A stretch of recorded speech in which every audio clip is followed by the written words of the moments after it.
Mirëmëngjesit gjithëve, mirë se keni ardhur sot, le të shkojmë gjithë së bashku edhe të këndojmë Zotin ton sot. Por së pari, le të shkojmë dhe të lexojmë disa vargje tek psalmet, të shkojmë në lutje përpara Perendisë dhe pastaj të shkojmë edhe të këndojmë Perendisë ton. Okej, distancimin social, kalojmë këtu. Te psalmi 136, le të hapim Biblat. Do të lexojmë 9 vargjet e para dhe vargun e fundit. Kremtoni Zotin, sepse ai është i mirë dhe mirësia e tij vazhdon për jetë. Kremtoni Perëndinë e perëndive, sepse mirësia e tij vazhdon për jetë. Kremtoni Zotin e zotërive, sepse mirësia e tij vazhdon për jetë. Ata që vetëm bën mrekulli të mëdha, sepse mirësia e tij vazhdon për jetë. Ata që ka përqiejt me dituri, sepse mirësia e tij vazhdon për jetë. Ata që ka shtrirë tokën mbi ujërat, sepse mirësia e tij vazhdon për jetë. Ata që ka bërë ndriçuesit e mëdhenj, sepse mirësia e tij vazhdon për jetë. Diellin për të sunduar mbi ditën, sepse mirësia e tij vazhdon për jetë. Hënën dhe yjet për të sunduar mbi natën, sepse mirësia e tij vazhdon për jetë. Dhe vargu 10, vargu i fundit, vargu 26 thotë kremtoni Perëndinë e qiellit, sepse mirësia e tij vazhdon për jetë. Edhe ka ende vargje të tjera thotë sepse mirësia e tij vazhdon për jetë, sepse mirësia e tij vazhdon për jetë.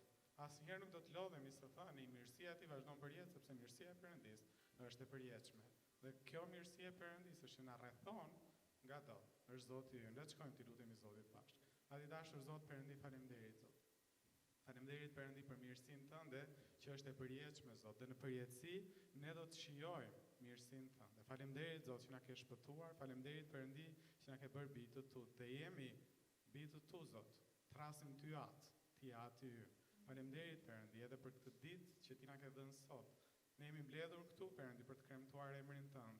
Bijtë tu kanë zgjedhur të vinë dhe të nderojnë ty për të ofruar frutin e buzëve tona për lavdinë tënde, për të dëgjuar fjalën tënde Zot, për të dhënë ato që ty të përket Perëndi. Faleminderit Zot që ti e ke bërë të mundur gjithë këtë gjë që neve të mund të jemi bashkë dhe të mund të vim atje lart. Duam të jemi atje ku ti je, të vim prezencën tënde. Të adhurojmë ty me këngë, Perëndi. Nuk duam Zot që të adhurojmë nga larg, nuk duam Perëndi që të shohim dhe të themi po ai atje më atan është Zoti im. Jo, ti je këtu Zot. Ti je brenda nesh Perëndi. Dhe ne Zot duam të jemi afër te, sa më afër prezencës tënde, të shohim ty Zot, nga afër të sodisim bukurinë dhe lavdinë tënde. Perëndi, ashtu siç Mojsiu kërkoi lavdinë tënde dhe tha, dua ta shoh lavdinë tënde. Të njëjtin që kërkojmë edhe ne sot. Tani Perëndi që të shohim ty, nga afër të shohim ty përballë. Perëndi, nuk duam asgjë më shumë, por të shohim ty, të t'japim lavdimit tënd. Në emrin e Krishtit falenderojmë. Amen. Amen.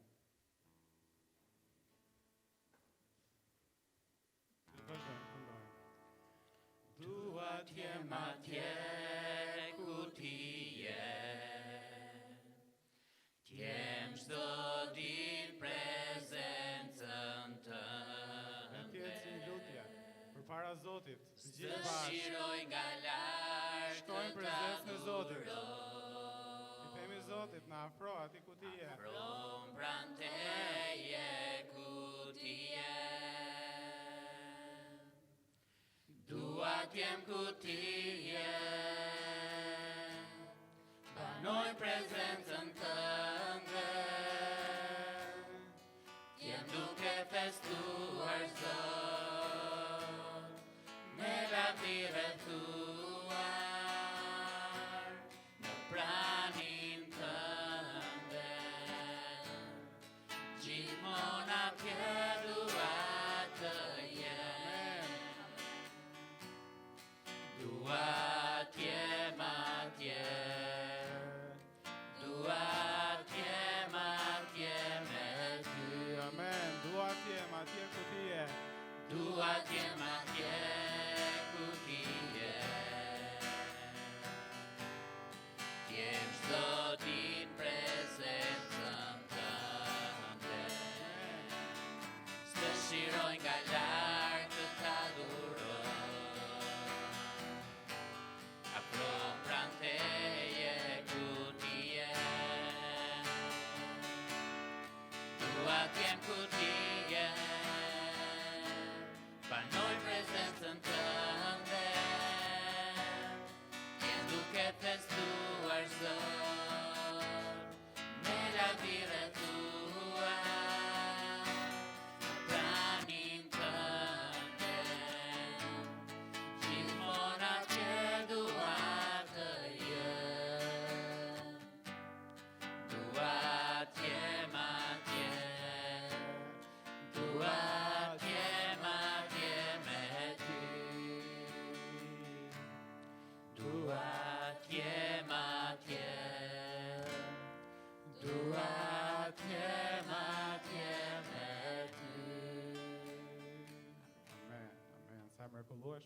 jesh. Në prezencën e Perendisë të shkosh e të takosh Zotin vallë për vallë. Dhe shpirti im të këndon ty shpëtimtar, sa i madh je ti, sa i madh je ti, sa i madh është Zoti ynë. Amen.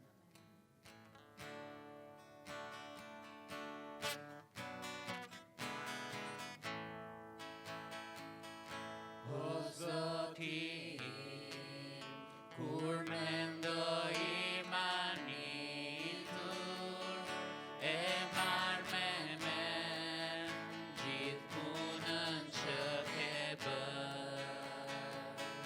Yjet në qel, shkërbimat e fuqishme, fuqia jote shfaqet gjithësi. Amen. Dhe shpirti im këndon të shpëtimtar. Sa i madh je ti. Sa i madh je ti. Dhe shpirti im këndon të shpëtimtar. Sa i madh je ti. Sa i madh je ti. Dhe kur mendoj se birin se kurse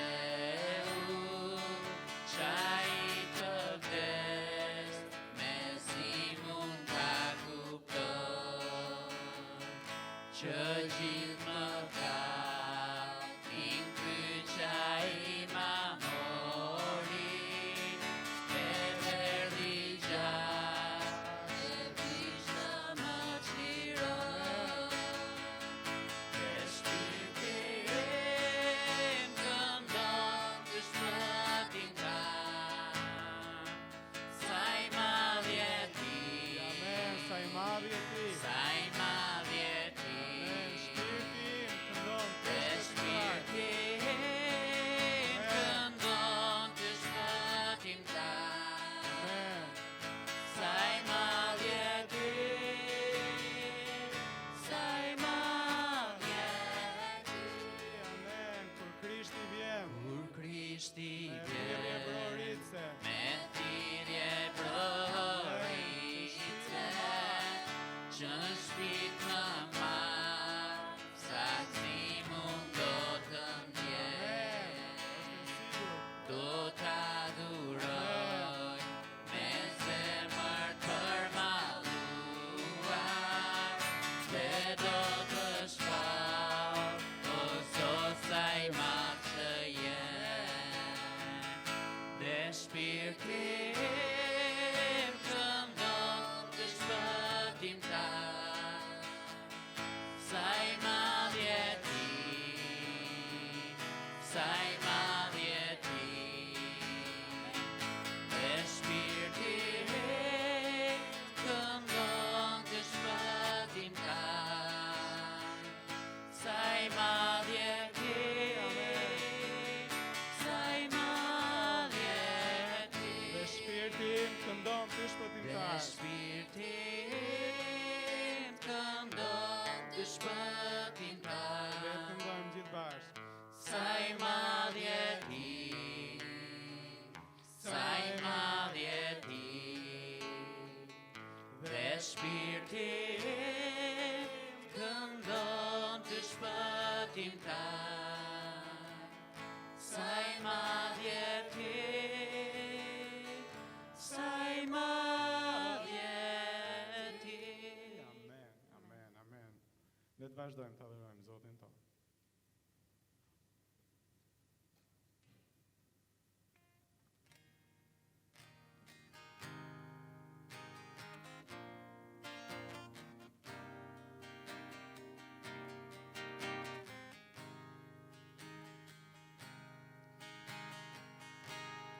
Më e madhja dashuri që dikush mund njoh, që mundi kryqin barin shpirtin tim të shpëtoj.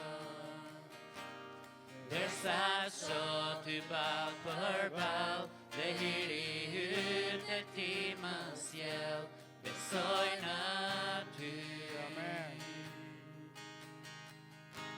Me gjithçka jam jetoj të shotën dhe mbretëri.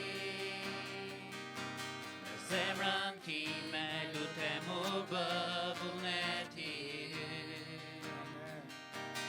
Derisa shoh ty ball për ball dhe hiri yt e ti më sjell, besoj në ty.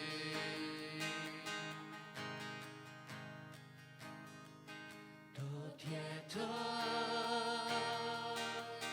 të tua, do t'jetoj të t'sjella ti, do t'jetoj si fëmijë manitur nga ti. Ti je zëri që universin ti renkri.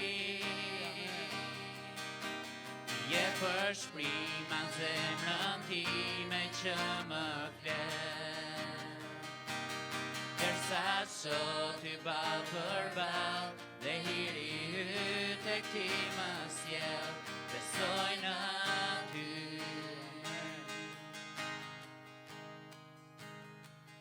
Do t'jetoj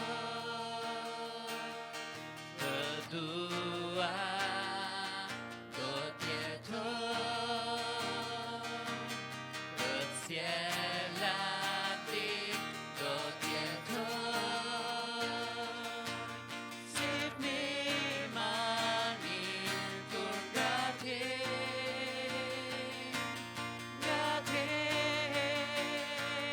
vetëm ti. Vi gjithçka Zotje, vetëm ti. Jejte një Zot me gjithçka që jam, me shpirt do bekoj emrin tënd, vetëm ti. Vi gjithçka Zotje, vetëm ti. Jejte një Zot me gjithçka që jam, me shpirt do bekoj emrin tënd. Më e madhja dashuri që dikush mund njoh, që mundi kryqin varin shpirtin tim shpëton. Derisa shoh ty ball për ball dhe hiri yt tek ti më sjell, besoj në ty. Amen, amen, amen. Vetëm ti je i denj, Zot, vetëm ti je i denj për lavdi. Do t'jetoj, Zot, të dua ty. Do t'jetoj që t'jap lavdi emrit tënd. Pse? Sepse vetëm ti je i denj. Vetëm ti Perëndi, nuk ka tjetër si ti dhe nuk mund të krahasohet asnjë Perëndi tjetër me ty. Faleminderit Zot që jemi në Krishtin, faleminderit Zot që jemi krijesa të reja dhe faleminderit që e kemi këtë privilegj Perëndi që ti shërbejmë një mbreti të madh, ti shërbejmë një Zot të madh, ti shërbejmë një Zot të vërtet dhe ky Zot i vërtet je ti. Faleminderit Zot për gjithçka që bën në jetën tonë. Amen. I kam dhënë besën qengjit. Kjo këngë tregon historinë e të krishterëve se si ata u rran, u shahën, u përndoqën, edhe ishin midis zgjedhjes Krishtin ose jetën e tyre, Krishtin ose familjen. Dhe ata zgjodhen Krishtin. Tash është koha jonë. Zgjedhjet përballojmë dhe ne kemi një zgjedhje tani, të shërbejmë Zotit apo të duam këtë botë. Por kënga thot, ta refuzojmë këtë botë dhe kryqin përqafojmë. Le të këndojmë bashkë.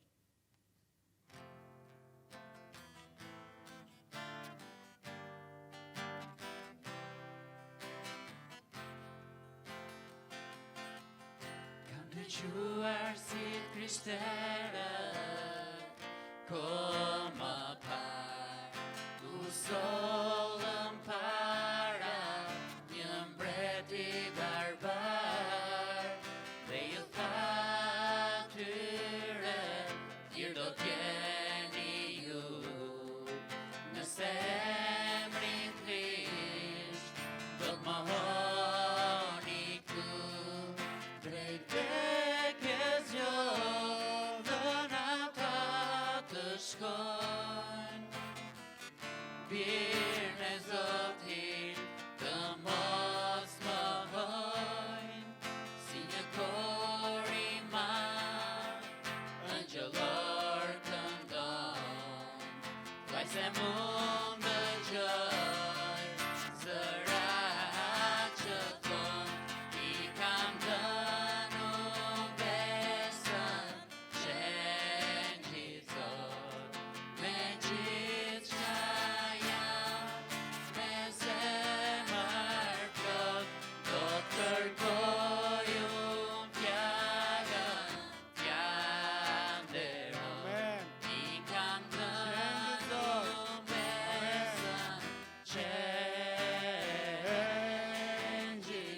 qëndrojmë krenar, me kutimin të fejnë, i kam dhënë besën, qenë gjithë zot, me gjithë shka jam, me zemër plot, do të kërkoj unë fjalën, t'jam deroj, i kam dhënë unë besën, qenë gjithë zot, qenë gjithë Perendis, që për mua shkoj, në kryq të vdes, me të pagoj.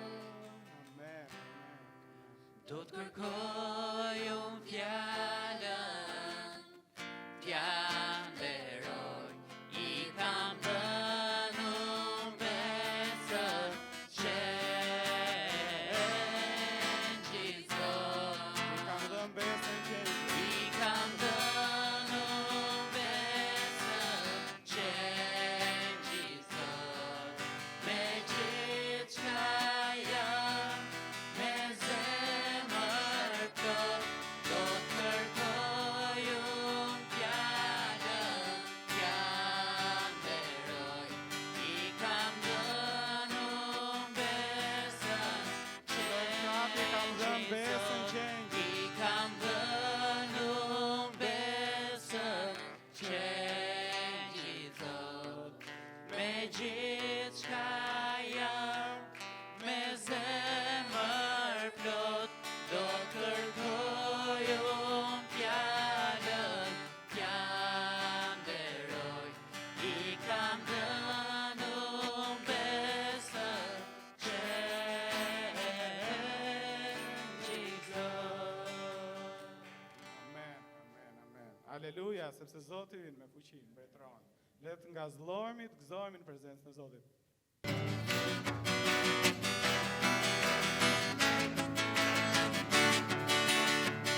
Aleluja, sepse Zoti me fuqi mbretëron.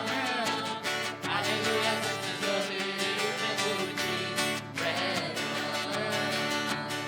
Aleluja, sepse Zoti me fuqi mbretëron. Aleluja, sepse Zoti me fuqi mbretëron. I madh është ai që shpret mi mbret, edhe Zoti Zot, ai është madhështor. I madh është ai që shpret mi mbret, edhe Zoti Zot, ai është madhështor. Aleluja, sepse Zoti me fuqi mbretëron. Aleluja, sepse Zoti me fuqi mbretëron. Aleluja, sepse Zoti me fuqi mbretëron. Aleluja, sepse Zoti me fuqi mbretëron. I madh është ai që shpret mi mbret, edhe Zoti Zot, ai është madhështor. I madh është ai që shpret mi mbret, edhe Zoti Zot, ai është madhështor. Aleluja, sepse Zoti me fuqi mbretëron. Aleluja, sepse Zoti me fuqi mbretëron. Aleluja, sepse Zoti me fuqi mbretëron. Aleluja, sepse Zoti me fuqi mbretëron. Amen. Aleluja, sepse Zoti ynë me fuqi mbretëron. Një duar trokitje të fortë, shumë të fortë, jo të fortë, por shumë të fortë. Amen. Zoti ynë është i denj për këngë, për lavdë dhe për duar trokitje. Le të këndojmë, sa të mrekullueshme janë veprat e tua, Zot.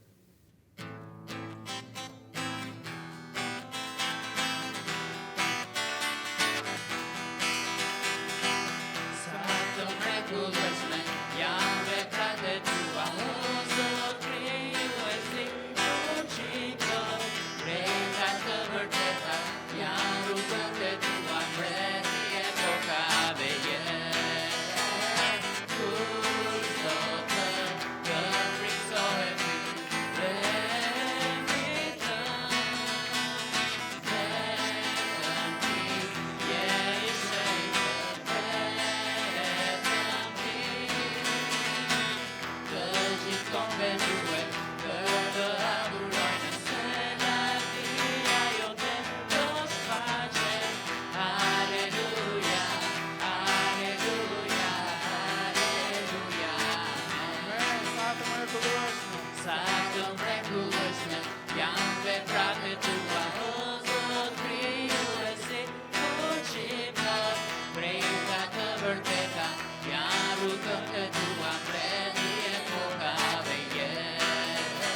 kthehemi për lëvdim. Ndërkohë që po këndonim këngët, po mendoja për shumë gjëra. Edhe si ne duam që kur të dalim përpara Perëndis, ne kemi dëshirë që të mund të shijojmë atë prezencën e Zotit bashkë me gjitha ato shpërblimet që ai na jep. Edhe është një dëshirë e mirë. Edhe ndonjëherë kjo gjë ndonjëherë edhe na bën pak të trishtuar duke menduar po unë do fitoj ndonjë gjë, do fitoj ndonjë gjë, le të them një gjë përpara çdo gjëje. Ka një premtim që Jezusi bëri, jeta e përjetshme. Të gjithë do të kemi jetë të përjetshme, jo në kuptimin që nuk e kemi tani, por do ta harrokim atë ditë, do ta kapim, do të hyjmë në përjetësi në atë vend ku Perëndia banon. Ai vdiq për ne, ai u varros për ne, ai u ringjall për ne. Baza është një ditë e bekuar ajo ditë. Baza është ne na është premtuar jeta e përjetshme. E kemi tani për tani, frymërisht, një ditë do të transformohemi edhe fizikisht. Kështu që duhet të shohim në atë ditë në ardhjën e Zotit me gëzim, sepse Zoti ka premtuar që ditën e martë na çojë në shtëpi. Edhe dua që të kujtoj pak diçka nga letra nga Ungjilli i Gjonit. Tek Ungjilli i Gjonit Zoti Jezu Krisht ndërkohë që shihte përpara, edhe është interesante që Gjoni na shpjegon shumë kapituj vetëm për kohën kur ai shkon drejt kryqëzimit. Edhe tek Gjoni 13 Bibla na tregon që Zoti Jezu Krisht gjeshi një peshqir edhe bëri një diçka të veçantë që pak kush në kulturën në atë kohë mund ta bënte.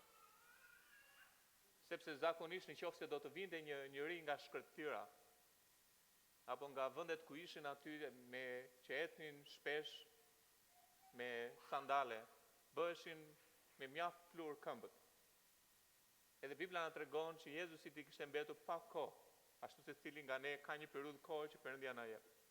Dhe në atë pak kohë që ngeli, pavarësisht sfidave që kishte, trishtimeve, ashtu si ne mund të përballemi me shumë gjëra, edhe Jezusi përballet me mjaft gjëra. Ai na thot shkrimet, i deshi të vetët dhe i deshi deri në fund. Edhe Bibla tregon që ai shkon edhe u lan këmbët dishepujve të vet. Tani kur shkon tek Pietri refuzon që t'i lahen këmbët. Edhe Pietri refuzon dhe Jezusi thot që nëse ti nuk më lejon mua të laj këmbët, nuk e pjesë me mua. Edhe Pietri tha, kështu është çështja, tha, më laj kokën, duart. Por Jezusi tha, ju jeni të larë, keni nevojë vetëm këmbët të lani. Edhe gjithë kjo ka një zbatim për të gjithë ne që jemi bitë Perëndis. Ne jemi larë me gjakun e Krishtit. Ne jemi shpenguar nga Zoti Jezu Krisht e jemi bërë të pastër në sytë e Tij. Po ne jetojmë ende në këtë botë. E ndërkohë që ne jetojmë në këtë botë, këmbët tona bëjmë pjesë me plurin e kësaj bote. Edhe kemi nevojë që të lajmë këmbët. Dhe këmbët lahen me anë të fjalës së Perëndis. Sepse Jezusi e shenjtëroi nusen e Tij, duke e pastruar, thot Bibla te Efesianët 5, me larjen e fjalës, me larjen e ujit me anë të fjalës. Edhe është interesante tek Gjoni 13, Bibla thot në vargu 17 thot: por ti dini këto gjëra, të lumtur jeni ju nëse do t'i bëni. Edhe çfarë do të bënin? Do të bënin larjen e këmbëve. Tani ne nuk është që du të vëmë një kovë edhe të lajmë këmbët, por ajo që është e rëndësishme është, ne kemi nevojë të lejojmë Perëndin që me anë të fjalës së Tij të pastroj këmbët tona. Dhe kur ne bëjmë këtë gjë, edhe lejojmë atë, Bibla na tregon që atëherë jemi plotësisht pastër. Prandaj një nga gjërat që Perëndia bën kur ne blidhemi bashkë, është që ai pastron këmbët tona me anë të fjalës së Tij. Edhe do të lejojmë sot që Perëndia të bëjë këtë gjë. Dhe kur e kuptojmë këtë, atëherë nuk mund të përgjigjemi si Pietri, Zot, nuk do më lash këmbët. Por këtu jam, Zot. Unë jetoj në këtë botë, por jam shpenguar larë me gjakun tënd. Edhe unë kam nevojë që të laj këmbët. Edhe Bibla na tregon që kur ne e bëjmë, jemi të pastër plotësisht. Edhe ne do të kemi dhe darkën e Zotit. Edhe ajo që duhet të bëjmë është që ndalojmë, reflektojmë, shqyrtojmë veten, lejojmë Perëndin që të punojë në ne, të na lajë me fjalën e Perëndis, me fjalën e Tij. Edhe ai na pastron. E me këto gjëra në mendje ne do të shkojmë te letra e parë e Timoteut, duke i besuar Perëndis që do të na lajë, por edhe gjithashtu do të afrohemi darkës, duke kujtuar që ai u thye për ne. Ai vdiq për ne, ai u ringjall për ne. Edhe ai është shpresa e jetës së përjetshme, me çfarë fjala nuk është e jashtme, por është brenda nesh, sepse Bibla thot Krishti në ju shpresë lavdia. Edhe kur ai të shfaqet, ajo që do të ndodhë është trupat tanë do të transformohen, edhe ne do të shohim realisht me të vërtetë jetën e përjetshme. Sepse kur Krishti të shfaqet, edhe ne do të shfaqemi në lavdi bashkë me të. Edhe kjo është shpresa e njeriu që i beson Perëndis, e njeriu të rilindur me çfarë fjalë. Le të shkojmë tek Zoti ynë, ati dashur, ne vim përpara teje Perëndis i bitë tu. Faleminderit që na ke lërë, faleminderit që na ke shpenguar, faleminderit që na ke pastruar, Zot. Edhe ti na ke pastruar me gjakun e birit tënd, Zoti. Sakrifica e qengjit të patëmet panjoll pastroi shpirtrat tanë, Zot. Ndërkohë që ne zgjodhëm të besojmë ty. Edhe atë, unë nuk e di nëse të gjithë janë të pastër, por nëse dikush nuk është pastruar ende në sytë e tu, Zot. Lutem, Zot, që sot të hapësh sytë të pastrohet. Po ndërkohë që jetojmë në këtë botë, ne e dim, Zot, si është kjo botë. Edhe fjala ajo të thotë që dërgjet në ligësi. Edhe Zot, lutem që të na pastrosh me larjen e ujit, me anë të fjalës, ashtu siç ti shenjtëron nusën tënde, Zot.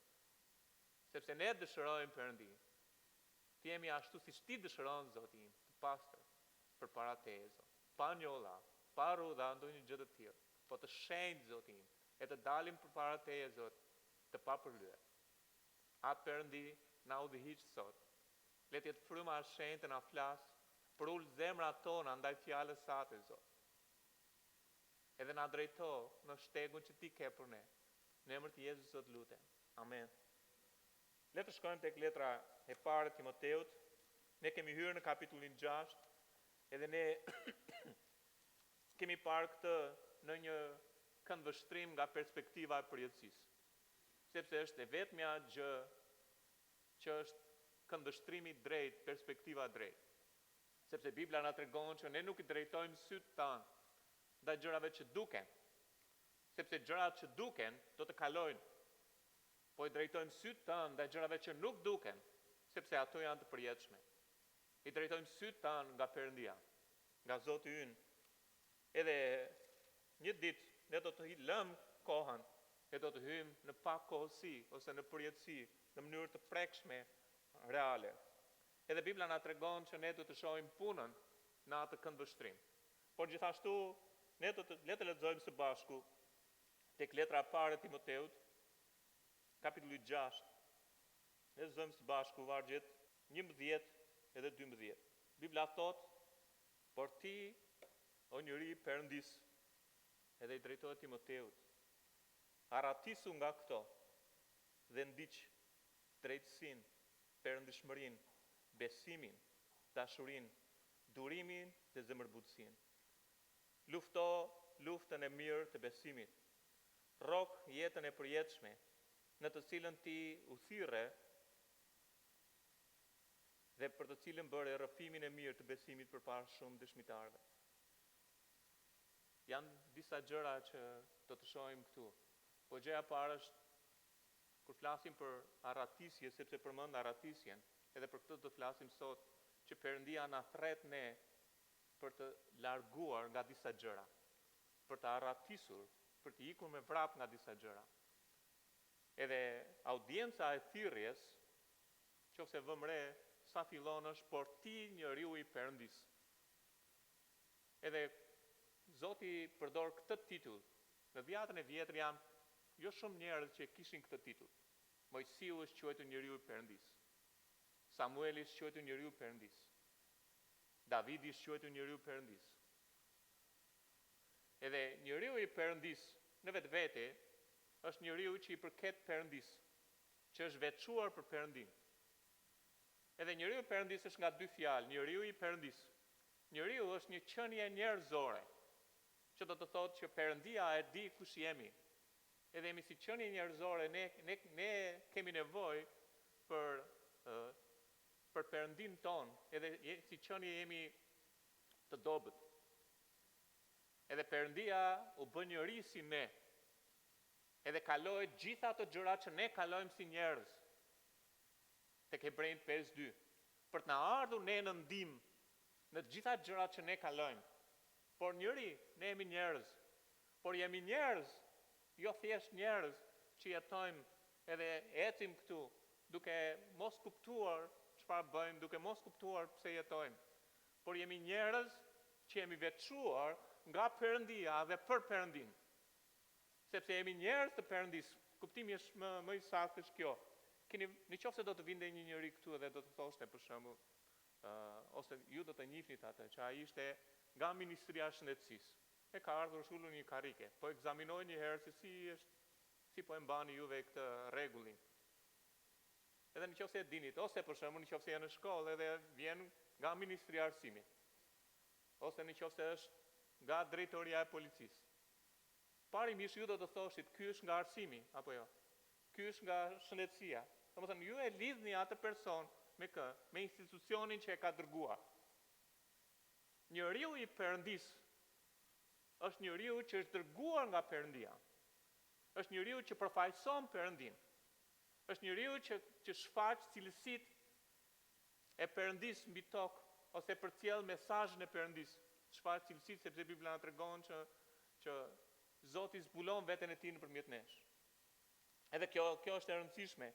Bibla thotë I gjithë shkrimi është I frymëzuar nga Perëndia dhe I dobishëm për mësim, bindjen, drejtje dhe edukim e drejtësi. Që njeriu I Perëndis, edhe kush është njeriu I Perëndis? Njeriu I Perëndis është njeriu I rilindur. Të jetë I përkryer, tërësisht I pajisur për çdo vepër të mirë. Bibla na tregon te 2 Korintasit 5 që ne jemi ambasador të Perëndis. Dhe një ambasador, nëse do të vinte për shembull një përfaqësues nga ambasada, ne do të themi që ky njeri është nga ambasada. Po një ambasador përfaqëson shtetin nga I cili është dërguar. Ambasadori I Shteteve të Bashkuara përfaqëson Shtetet e Bashkuara. Edhe Bibla thotë që ne jemi ambasador të Perëndis, të Krishtit.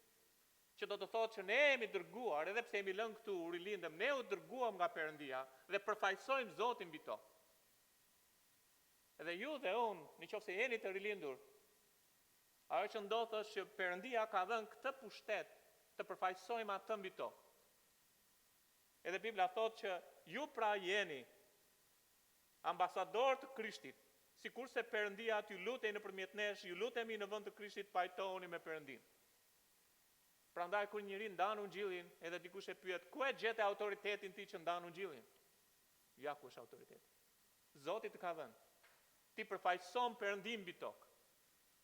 Prandaj audienca e kësaj thirrjeje është për një njeri të Perëndis. Bibla thotë që ne I përkasim Zotit, sepse e para Korintasve 6 Bibla na tregon që a nuk e dini që trupat tua janë tempulli I frymës së shenjtë, edhe thotë se I përkisni Perëndis. Dhe njeriu I Perëndis I përket Perëndis. Edhe kur Perëndia shikon Durresin, ai shikon disa njerëz të tij që I përkasin atij, që janë ambasador të tij. Edhe përfaqësojnë parajsën mbi tokë. Përfaqësojnë Perëndin mbi tokë. Atëra audienca e kësaj thirrjeje largohu është për çdo njeri të Perëndis. Dhe nëse ju e dini që Zoti Jezu Krishti, Zoti juaj, ju ka rilindur dhe besoj që e dini. Atëherë thirrja e kësaj audience ka të bëjë me njerëzit e Perëndis. Drejt për drejt historikisht ka të bëjë me Timoteu. Sepse Pali po I shkruan Timoteut. Realisht ka të bëjë me secilin prej nesh, I përkasim Zotit. Bibla na tregon që ne jemi një popull I shenjtë, I veçuar nga Perëndia dhe I veçuar për Perëndin te letra e Pjetrit. Kështu që ajo që ndodh është që kur flasim për audiencën, duhet kuptojmë që mesazhi që Perëndia e ka për secilin prej nesh. Urgjenca e thirrjes është, por ti njeri Perëndis arratisu. Edhe ne kuptojmë fjalën arratisja. Arratisja ka të bëjë me një gjë që është urgjente. Duhet të lëvizësh nga vendi, që të shpëtosh nga diçka. Edhe kur Perëndia e tregon këtë fjalë, është një fjalë fevgo, ose fije greqisht. Është largo. Edhe është interesante, unë e mbaj mend, kam qenë në Greqi, është një fjalë shumë e kam mësuar me pahir, jo me hir. Ka fjalë që i mëson mirë, ka fjalë që në atë kohë unë punoja ndërtim, edhe ai usta im mbante një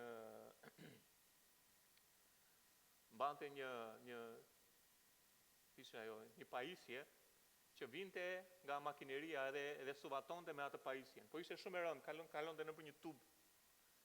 Për shkak se ishte e rëndë, ai kishte hipur në një skel, edhe unë duhet të mbaja tubin më poshtë në mënyrë që ai të mos binte.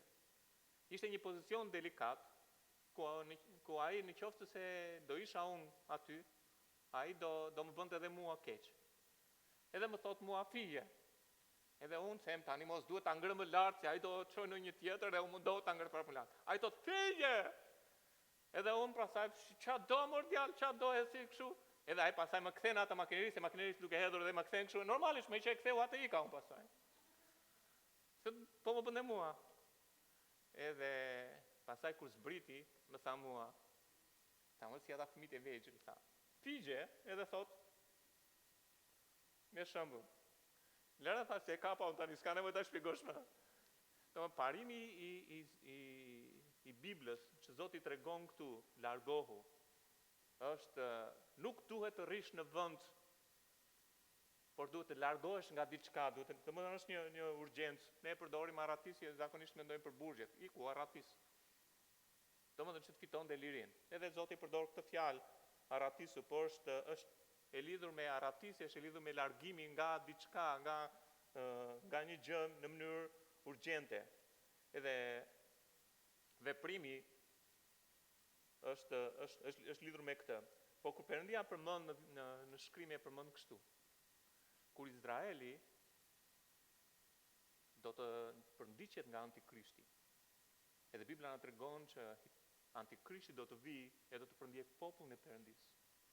Ajo që ka bërë Hitleri është vetëm një lloj i asaj se çfarë do të bëjë Antikrishti, ose një pamje ose një pikturë e vogël e asaj çfarë do të bëjë Antikrishti me Izraelin. Hitleri është një lloj Antikrishti që persekutoi 6 milion judej. Por Bibla na tregon që kur Kisha rrëmbehet, do të kalojnë mundimet mbi tokë. Edhe Antikrishti do të jetë këtu, domethënë djalli në mish. Edhe ajo që do të ndodhë është që Perëndia lajmëron popullin e tij, edhe thotë që kur të shihni neverinë e shkretimit, dhe kjo neveri shkretimit gjendet tek Danieli 9, kur të shihni neverinë e shkretimit që është parathënë thot nga profeti Daniel, ajo që ndodh është që Zoti i urdhëron njerëzit e tij arratisuni. Nuk ka kohë për të menduar dy herë. Ikni në male. Është pikërisht kjo fjalë që Zoti thotë. Po kur të shihni neverinë e shkretimit të thënë nga profeti Danieli, i cili qëndron atje ku nuk duhet, ai që lexon le të kuptojë, atëherë ata që do të jenë në Jude, le të arratisen maleve. Nuk ka as kohë të shkosh poshtë, të mendosh dy herë, të marrësh, si të thuash, rrobën edhe të ikësh. Te Zbulesa 12:6 është pikërisht e njëjta gjë që na jepet në kohën e mundimeve. Djalli do të përndjek gruan, që kjo grua është Izraeli, edhe kjo grua do të arratiset në shkretëtir. Pra ka një urgjencë kjo fjalë. Edhe është një urgjencë për një njeri të Perëndisë. Edhe kush është njeriu Perëndisë? Njeriu Perëndisë është ata që i përkasin Perëndisë. Ne u blem me një çmim, me gjakun e Perëndisë, i përkasim atij thot Bibla. Jemi të veçuar për të, ne jemi njerëzit e Perëndisë. Por është një thirrje me urgjencë. Por gjithashtu duhet të kuptojmë edhe situatën nga çfarë duhet të arratisemi.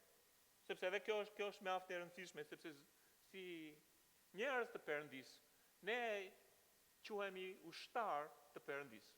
Dhe Perëndia në fjalën e tij përmendet si një luftëtar. Edhe Zoti është një strateg. Edhe ai vepron me strategji. Nëse lexojmë me kujdes kur Perëndia udhëhoqi Izraelin që e çoi drejt tokës së premtuar, I mësoi diçka Izraelit, që duhet të më ndjekësh. Edhe Bibla na tregon tek numrat që kur Perëndia rrinte, Izraeli duhet të rrinte. Kur Perëndia lëvizte, Izraeli duhet të lëvizte. Dhe në qoftë se Zoti do të rrinte një ditë do të qëndronte Izraeli. Në qoftë se do të lëvizte një javë do të lëvizte Izraeli. Në qoftë se Zoti do të rrinte një muaj apo një periudhë kohe dhe Zoti ja udhëhiqte Izraelin me re, edhe me zjarr, me re gjatë ditës, me zjarr gjatë natës. Por ajo që ishte duke i mësuar Zoti Izraelit ishte që unë jam Zoti që eci përpara, që kujdesem dhe bëj gati vendin për ty. Ajo që duhet të bësh ti është të mësosh të më ndjekësh. Edhe Perëndia ka raste në jetën tonë që do të na mësojë të qëndrojmë. Dhe ka raste në jetën tonë do të na mësojë të ecim. Sepse është Perëndia që na udhëheq. Për shembull, Bibla na tregon që kur Izraeli doli nga Egjipti, në njëri krah kishte faraonin dhe në krahun tjetër kishte detin. Edhe Izraeli u tremb dhe u friksua. Edhe tha, çfarë do të bëjmë? Dhe Mojsiu thot, qëndroni. Qëndroni. Zoti do të luftoj për ju. Zoti do të jap çlirimin. Qëndroni, do të qëndrosh duke i besuar Perëndis. Edhe Bibla na tregon që Perëndia çau detin. Edhe Izraeli qëndroi duke i besuar Zotin dhe kaloi. Sepse Zoti është shpëtimtari, Zoti është çlirimtari. Por Davidi në jetën e tij shpesh herë këshillohet me Perëndin, edhe për shembull në një situatë ai thot, çfarë do të bëj o Perëndi? Edhe Zoti thot, mos dil përballë, po merru krahët. Dhe më ka raste Perëndia mëson një strategji ose një tjetër. Por ne kemi nevojë të dëgjojmë zërin e Perëndis si Perëndia na udhëheq.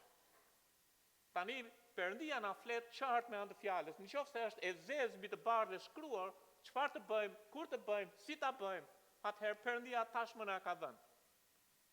Edhe janë disa gjëra që Perëndia na tregon, për shembull, ka situata ku thirrja e Zotit është qëndroni. Te Galatasit 5:1 Bibla thot, qëndroni pra në liri. Pra kur vi puna për liri në Krishtin, ne nuk duhet të hyjmë në rregulla dhe nuk duhet të hyjmë në ligje, në legalizëm. Sepse Perëndia thot qëndro në liri. Liria është blerë me gjakun e Krishtit. Ne ishim sklavër të mëkatit. Ne ishim në sklavëri, në dominimin e princit të kësaj bote. Dhe Zoti Jezu Krisht na liroi. Edhe kur vjen puna për të qëndruar, dhe Zoti thot, ka një situatë ku do të qëndroni dhe nuk do të largoni kurrë nga ajo. Cila është? Liria në Krishtin. Edhe janë 2 kapituj të mëdhenj, Romakët 14 e parë Korintasve 8 që na mësojnë për liri në Krishtin. Ne do të qëndrojmë në liri. Edhe Zoti thot, qëndroni thot në lirin në të cilën Krishti na liroi dhe mos hyni përsëri në zgjedhjen e skllavërisë. Nuk ka kompromis këtu. Nuk thot atë lëviz atë mos lëviz, qëndro. Liria është blerë me gjakun e Krishtit. I krishterët do të ecë në liri, do të qëndrojë në liri. Ka vetëm një gjë që kufizon lirin. Dashuria. Asnjë gjë tjetër. Nuk ka ligj për lirin. Sepse ne u çliruam nga legalizmi. E u thirrëm të ecim në liri. Po në këtë liri ka një ligj që kufizon lirin. Dashuria na motivon që ne të vendosim veten në një pozicion ose në një pozicion tjetër, asnjë gjë tjetër. Po qëndroni thot në liri. Gjithashtu ka situata Zoti na mëson të ecim. Për shembull tek Efesianët 5, vargu 15 Bibla thot, shikoni pra të ecni me kujdes. Jo si të marrët, por si të mençurit. Konteksti është për kohën. Pra kur vim puna me kohën, Perëndia na jep të gjithë 24 orë. Aq kemi. Edhe Zoti thot, ecni me kujdes lidhur me kohën. Sepse do të thotë që dikush tjetër do të na gllabrojë kohën. Edhe mos jeni si të marrët, po jeni të mençur. Shfrytëzojeni kohën. Pra ecja ditë pas dite është duke konsideruar kohën me kujdes, duke shfrytëzuar. Po ecni me kujdes. Nuk duhet sepse ne të gjithë ecim. Koha ikën.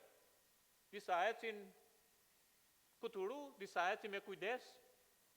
Të gjithë ecim, sepse jeta është krahasuar me një maraton. Atëherë mos ndalo së ecuri, por ec me kujdes. Gjithashtu ka situata ku Zoti na thot arratisu. Edhe janë 3 gjëra në Dhjetën e Vjetër, përveç atyre që përmendën tek letra e parë Timoteut, që Zoti thot arratisu. Edhe thot arratisu nga kurvëria. Edhe thot arratisuni kurvërisë. Çdo mëkat që kryen njeriu është jashtë trupit, por ai që kurvëron mëkaton kundër trupit të vet. Arratisu nga idhujtaria. Prandaj të dashur të mi, arratisun nga idhujtaria. Tani normalisht ne nuk jemi në Dhjetën e Vjetër që të bien përmbysur para idhujve, por letra e Kolosianëve na tregon kapitullin 3 vargu 5 që lakmia është idhujtari. Arratisuni nga pasionet rinore që janë natyra e vjetër që ne kemi që na shtyn drejt gjërave mëkatare.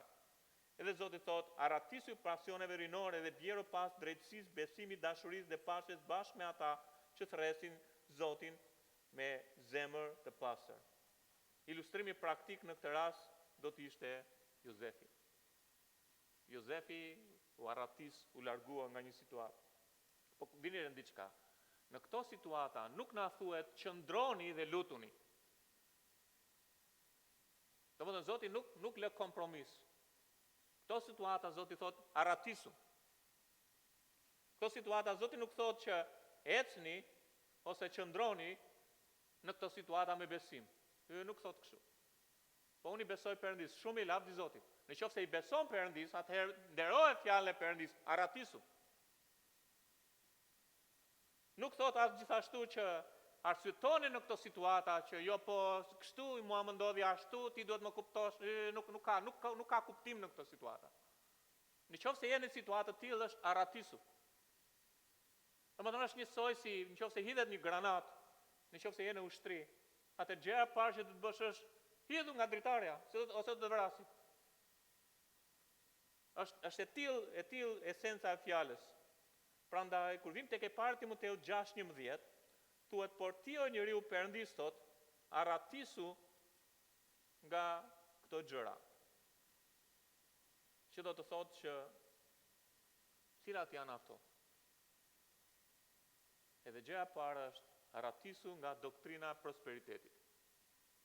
Kjo është në kontekst. Nuk kam folur për shumë gati për mos thënë për thjesht shprehimisht vetëm pak në gjithë jetën time si pastor për të marrë me këtë. Përmenda herën e kaluar, por duhet të kuptoni që e para Timoteut na vendos në doktrinën e shëndosh. Edhe në të njëjtën analogji si Perëndia mëson arratisjen nga tërë ato që lexuam, Perëndia mëson arratisjen dhe nga ato që janë më sipër. Edhe ne, në qoftë se ishit herën e kaluar, ne përmendëm pak që mënyra si e kemi në Shqip nuk është plotësisht e qartë. Por në qoftë se shkon në greqisht, nuk është se duhet të shkojmë gjithmonë aty, Bibla në Shqip është mjaft mirë, por ka nevojë për të marrë pak dritë si Zoti e ka thënë këtë gjë. Sepse Pali po i mëson Timoteut që janë disa mësues që po mësojnë disa gjëra në Efes në kohën e Palit. Edhe mësuesit që po mësojnë gjëra që janë në Efes janë pikërisht këta mësues që nuk po mësojnë doktrinën e shëndosh, edhe sipas perëndishmërisë.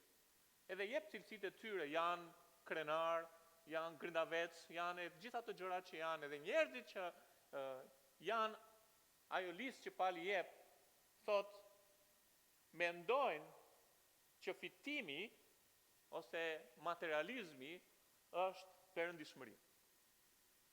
Domethënë ekzistonin mësues në kohën e Palit që shpallnin që në qoftë se ti do të shohim që ti je një njeri i perëndishëm, atë njësia matse që ti je i perëndishëm është materializmi. Në qoftë se ti ke prosperitet material ose shëndet fizik, kjo është një garanci ose një tregues ose një njësi matse që ti je një njeri i perëndishëm.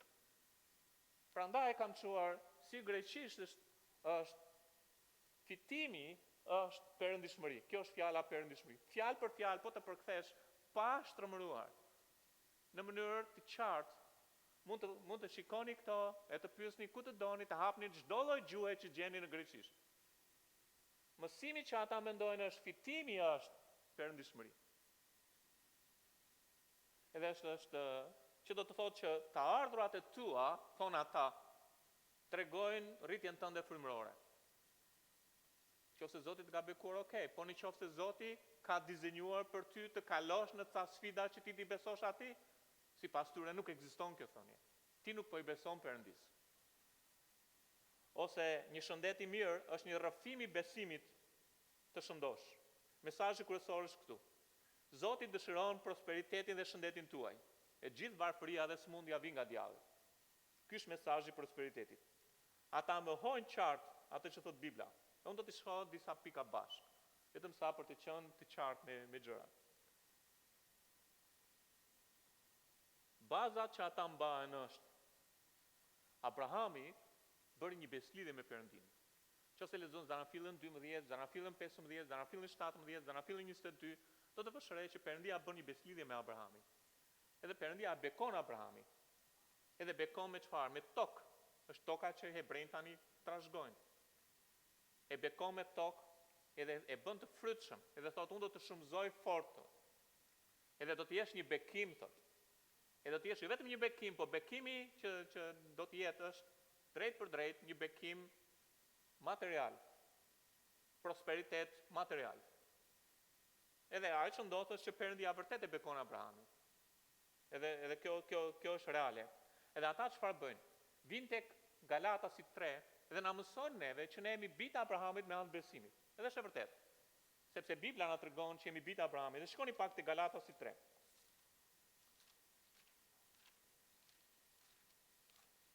Galatasit 3 në vargun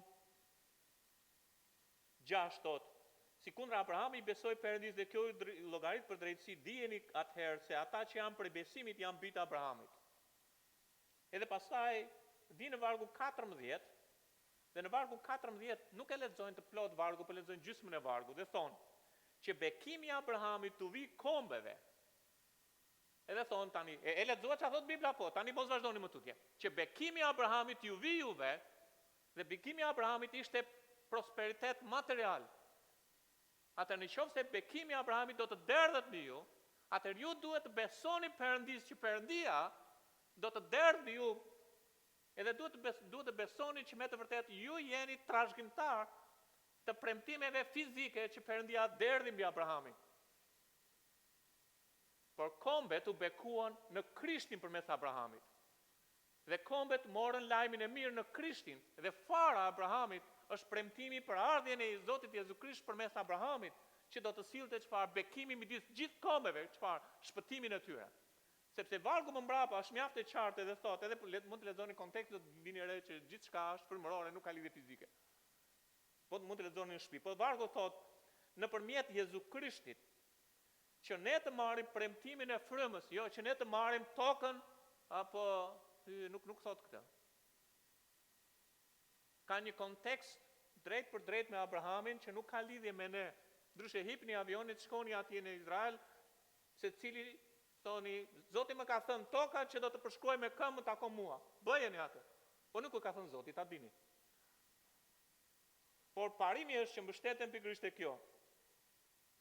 Do më thënë që bekimi i Abrahamit ka rënë mbi kombet, mbi paganët që jemi ne, në prosperitet fizik. Është komplet gabim, nuk ka lidhje fare konteksti me të. E dyta që mësojnë është Jezusi i vdiq për prosperitet. Do më thënë, Jezusi i vdiq që t'ju bëj të pasur. Jezusi i vdiq që të mund të mos keni probleme me shëndetin. A thot Bibla këtë? Ku e gjejnë ata? Ata patjetër që djalli do të përdor shkrime. Letra 2 te Korintasi, ata përdorin këtë pasazh dhe thonë, sepse ju e njihni hirën e Zotit tonë Jezu Krisht, që duke qenë i pasur, Zoti ishte shumë i pasur, u bëj varfër. Po pse u bëj varfër? Që të bëni ju të pasur. Prandaj nëse ju i besoni Jezusit, ju jeni të pasur. Nëse nuk besoni Jezusit, nuk jeni të pasur. Avash pak. Pak më sipër, Pali po shpjegon këtyre Korintasve që ishin ca kisha të varfra, që kishin marrë hir nga Perëndia, po Korintasit se kishin po ishin të pasur materialisht. Edhe thot, këto kisha të varfra, thot, kanë marrë hir edhe kanë dhënë, por ju nuk e bëni këtë gjë. Edhe Pali shpjegon më poshtë tek e parë Korintase 9. Edhe ju lutem, ju mund të lexoni vetë Biblën, te 2 Korintasi 8, më 2 Korintasi 8. Që Perëndia po tregon diçka te 2 Korintasi 8. Që ka një kriter të vendosur nga Perëndia mes kishave. Ka një kriter të vendosur nga Perëndia mes të krishterëve. Kriteri është i vendosur nga Perëndia është që disa do të jenë nevojtar mes të krishterëve dhe si disa nuk do të jenë nevojtar. Dhe kriteri Perëndisë është që kur ata që janë nevojtar do të plotësohen nga ata që nuk janë nevojtar, që të ketë një kriter barazie. Dhe këtu nuk ka punë besimi në këtë mes. Sepse Biblia na tregon, shikoni pak tek 2 Korintasi 8,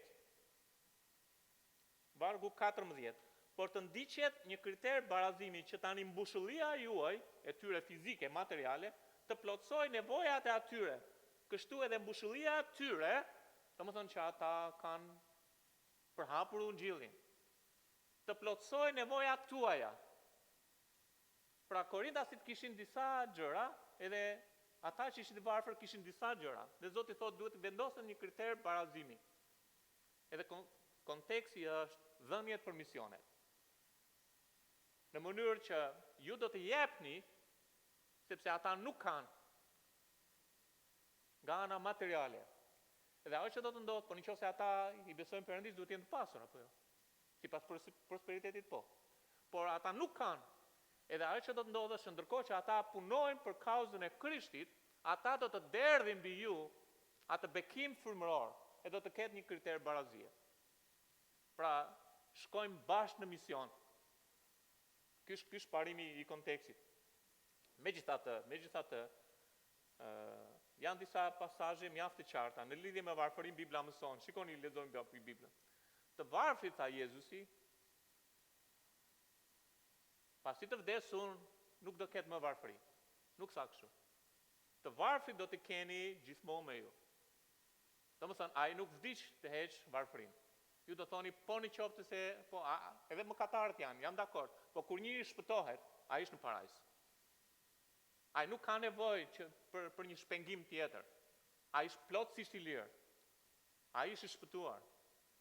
Edhe ai është i shkruar në librin e jetës së qengjit, edhe është biri Perëndis.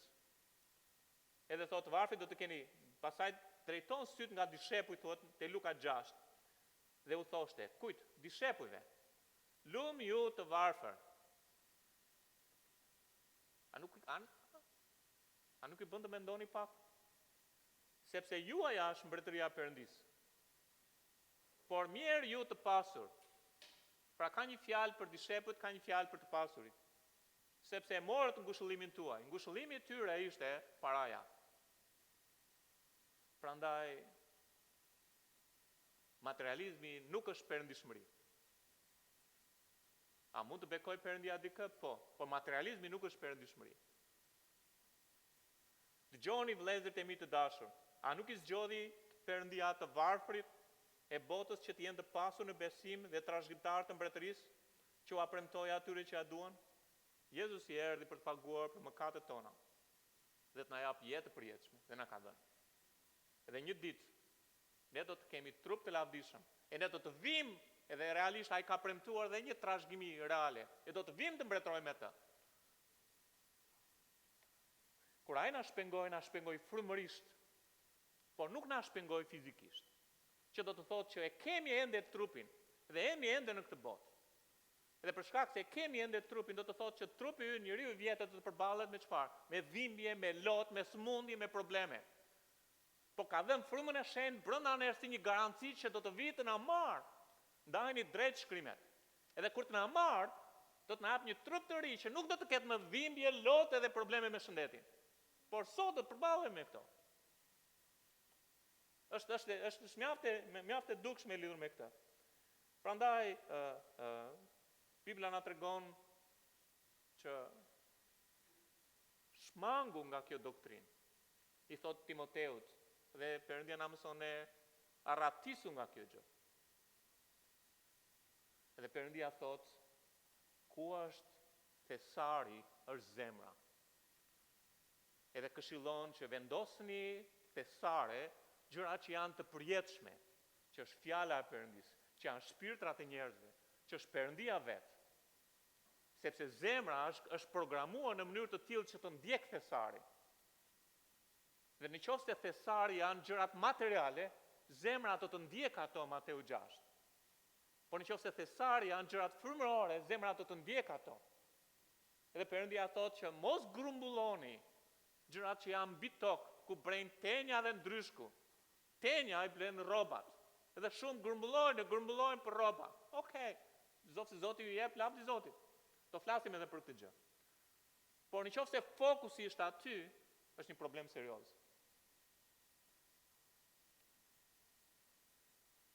A do të thotë kjo që nuk ka të krishterë që mund të jenë të pasur materialisht? Jo, nuk do të thotë këtë. Thjesht po përpiqem të them që doktrina e prosperitetit është mashtrim. Këtë po përpiqem të them. Filemoni ishte njëri i pasur, saqë kishte sklever. Onesimi ju largua dhe u shpëtua nga pali, edhe e çoi përsëri. Edhe Kisha mblidhe në shtëpinë e tij. Nuk ka lidhje këto gjëra. Job ishte njëri i pasur gjithashtu. Por pasuria dhe ecja me Zotin janë dy gjëra të ndryshme. Nëse Zoti të jep, atëherë Zoti do të kërkojë llogari për si ke administruar ato. Sepse Bibla na tregon që ne u blem, dhe nëse u blem, keni dëgjuar të shprehen jetën apo kuletën? E më mirë kuletën se sa jetën. Po Jezusi ka edhe jetën edhe kuletën. Pse? Sepse na bleu. I përkasim atij. Edhe ai është çfarë? Bariu ynë. Ai është ai që kujdeset për ne. Ai është Zoti ynë. Le të mos ngatrojmë një gjë se do merrem përsëri më vonë, që providenca e Perëndisë me prosperitetin janë dy gjëra të ndryshme. Domethënë Perëndia është i mirë edhe kujdeset për bijtë e tij. Kjo është providenca e Zotit. Prosperiteti është që Perëndia do të besoj Zotit dhe Perëndia duhet më bëjë mua të pasur sepse fitimi është perëndishmëri.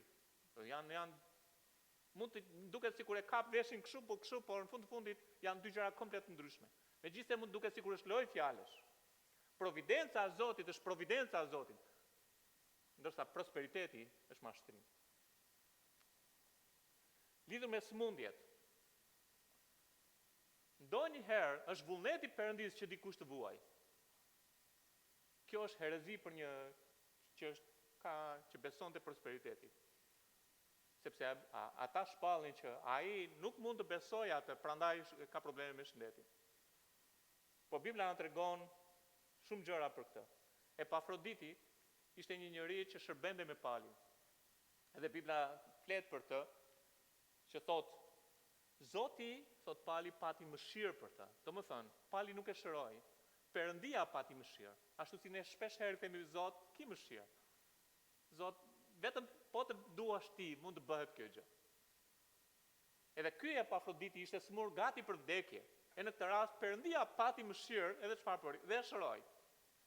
Timoteu, thot Bibla, pali as nuk e shëroi, as Perëndia nuk pati mëshirë, po përdor kështu sepse mos më keq kuptoni, por e la me sëmundje të shpeshta, me stomakun. Edhe pali sugjeron ilaç. Pra i sugjeron mjekun. Po nuk është problemi i besimit të tij.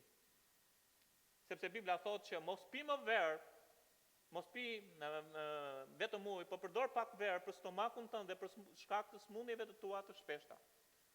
Trofimi, pali as nuk e shëron, as Zoti nuk e lejon që të shërohet, por edhe la të smur.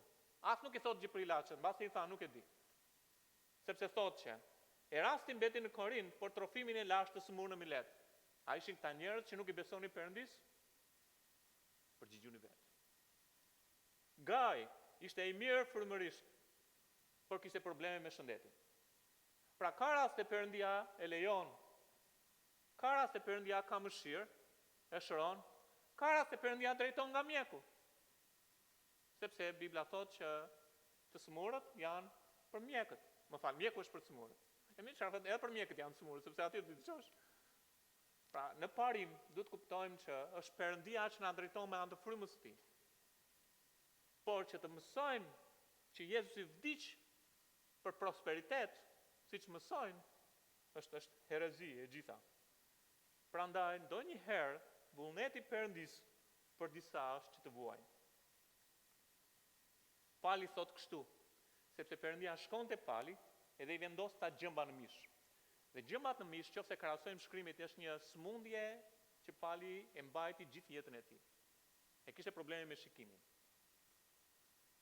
Jo me atë shikimin që ishte i vogël, po me aq shikim sa që ai duhet të vendoste atë letra të shkruante, sa që thuhet në një nga letrat i thotë shikoni me çfarë gërmash të mëdha ju kam shkruar, sepse nëse nuk shef mirë do shkruash me gërma të mëdha. Edhe pati probleme me shikimin. Edhe i dha Perëndia gjëmë në mish që ai të mos shifte. Si mendoni pali, njëri të bukur me kollara, nuk e di si mendoni.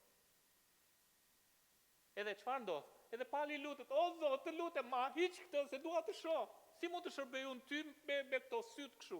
Duhet të lexoj Biblën, nuk mund ti edhe ka arsye. Mund të rendisim një listë arsyesh. Dhe Perëndia i përgjigjet palit dhe thot kështu.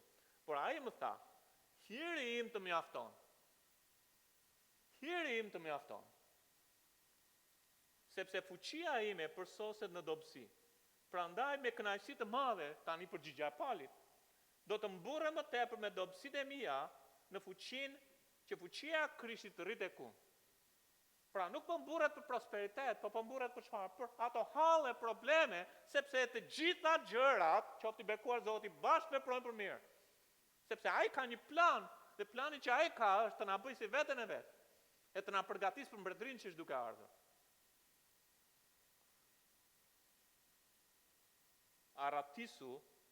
Arratisu nga doktrina e prosperitetit. Herën e kaluar ju lexova pak disa që nga heronjtë e besimit, dhe nuk e keni aty, por thot, te Hebrejt 11:36 deri 39 thot, edhe të tjerë hoqën për qeshje dhe kamzhik, madje edhe pranga dhe burgime, u vranë me gur, u sharruan, u tunduan, u vranë me shpata, u ëndër me lëkur, të mbuluar me lëkur dhensh, me lëkur dhish, këtu nuk ka prosperitet fare.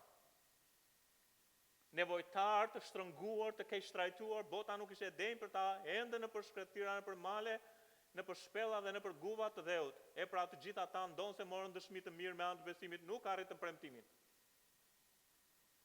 Është vërtet diçka e gabuar. Prosperitet gjithashtu do të thotë kur sipas atyre shpallë me besim, mendimin pozitiv që ti ke, çfarë Perëndia do të bëj për ty. Edhe njihet si mendimi pozitiv. Shumica e predikuesve do të gjeni juve që janë në këtë, do të dëgjoni shumë gjëra që do t'i kënaqin mishin tuaj. Edhe mos mendo negativisht, sepse po mendove që do vuash. Jo, ti mendoj për vete, por unë Perëndia im nuk më bën të vuaj. Shpallë me zë fort, deklaroje besimin tënd dhe Perëndia do të jap ty prosperitet, do të jap ty atë që deklaro me zë të lartë, besimin që ti beson Perëndis. Perëndia do ta bëj. Është komplet gabim. Në qoftë se ti beson, thon ata, që Perëndia të bekon ty materialisht dhe e shpall atë me zë të lartë, atëherë do të bekohesh materialisht. Mendime pozitive. Ti e veçantë, askush nuk është si ti. Ti e meriton që Jezusi të vdes për ty. Ti e unike. Ti meriton të duan. Mos lër askënd të shkel ty. Ti e bia e Perëndis. Nuk ka problem se ke mëkatuar. Griu dhe ecë përpara. Ka fjalë të vërteta këtu, fjalë që ndezin emocionet dhe fjalë mashtruese këtu. Më dëgjoni çfarë thash? Fjalë të vërteta ka këtu, fjalë që ndezin emocionet dhe fjalë mashtruese këtu.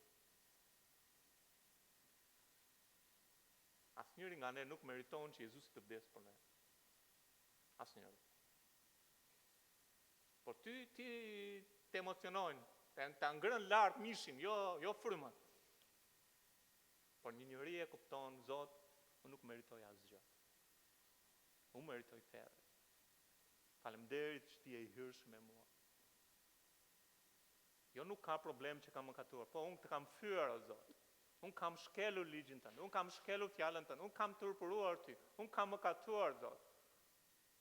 Por ti, Zoti im, i ai që më thua të vini gjakun e Krishtit të pastrohem, do të çohem, të ngrihem, të ecë në dritë, të ecë me ty.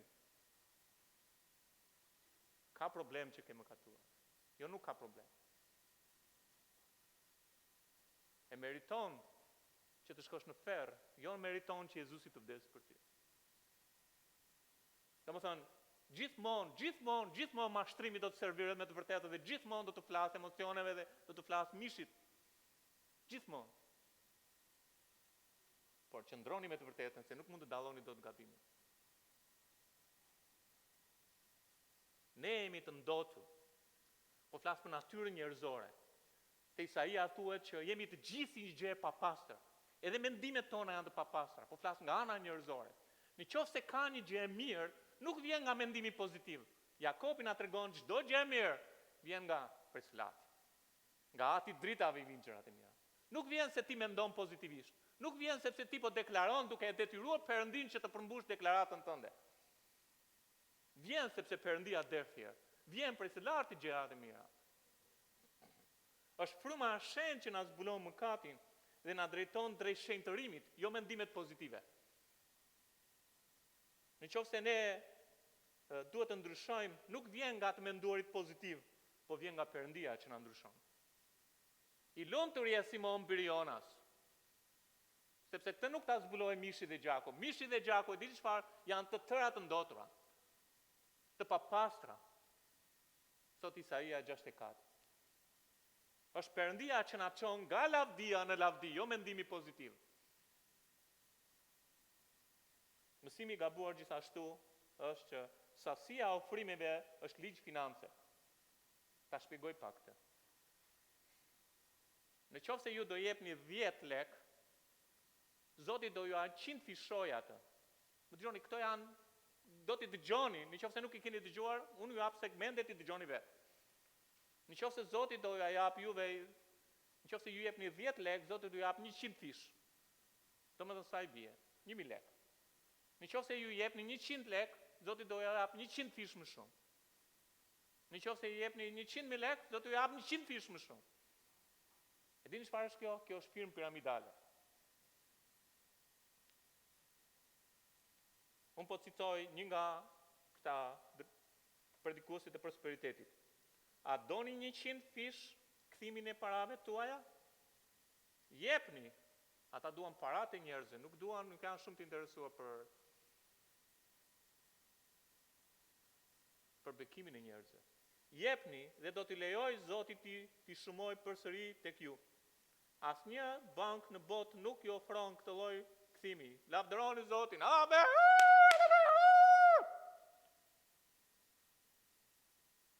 Karizmatikët. Zoti nuk është firmë piramidale. As nuk është babagjysh. Ai ka planin e tij.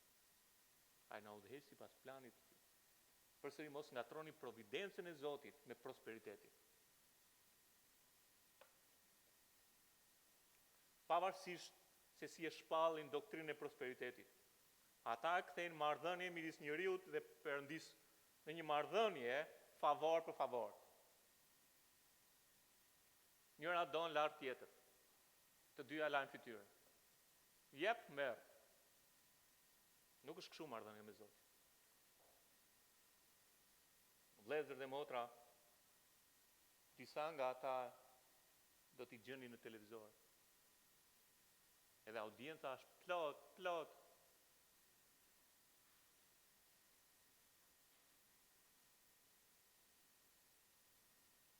Parimet të drejta do mësoj 3. Prandaj, providenca nuk është prosperitet ose siç propagandojnë shumë të krishterët. Falendero Zotin, pavarësisht se në çfarë situate ndodhesh. Falendero e Perëndin. Jobi ju hoqën të gjitha gjërat. E di që ishte dikush tjetër që kontrollonte rrethanat, ne kemi librin e Jobit sepse e shohim. Jobi nuk mendoi që bota rrotulloi rreth tij. Patjetër Zoti hapi më sytë edhe më shumë dhe ai kuptoi edhe më shumë këtë gjë. Por Bibla na tregon që Jobi ra përmbys edhe adhuroi Zotin. Zoti ka dhënë, Zoti ka marrë. Qofti bekuar ai. Një njeri i prosperitetit nuk e pranon këtë. Po pse? Zoti duhet më bëj mua të ndihem mirë. Ashtu? Falenderimi është një detyrë në shkrimë, thotë, sepse për çdo gjë falenderoni, është një bindje ndaj shkrimit. Dhe shumë njerëz janë arrogancë ndaj Perëndis, duke mos qenë mirënjohës për situatat që kalojnë. Po Bibla thotë, për çdo gjë falenderoni, është e shkruar. Dhe falenderimi është cilësia e njerëzve që janë me frymën e shenjtë. Mbushur me frymën çfarë? Kur ata mbushen me frymën e shenjtë, te Efesianët 5, ata janë mirënjohës, falenderues dhe me psalme e himne këngë frymërore. Si Jobi, Zoti ka dhënë, Zoti ka marrë. Shifeni pak veten tuaj, duke testuar veten tuaj, si reagoni kur përballeni me gjërat që vërtet janë halle dhe probleme. Prandaj prosperiteti tërheq shumë njerëz. Edhe rrezikon të tërheq shumë edhe nga ne. Ashtu si driqte edhe në kishën e Efesit. Perëndia ka dizenjuar vuajtje për ne që të na bëjë të lavdishëm.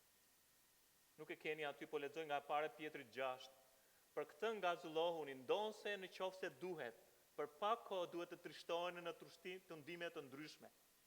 Që sprova e besimit tuaj që është shumë më i çmuar, pra e para Pjetrit 1:6 deri në 8, shumë më i çmuar nga ari që prishet. Edhe pse sprovohet me zjarr, të dalë për lëvdim dhe nder e lavdinë e zbulesën e Jezu Krishtit, të cilin megjithëse ju nuk e keni parë, doni, duke besuar në të, megjithëse tani nuk e shihni, dhe ngazëllehuni në hare të patregueshme të lavdishme.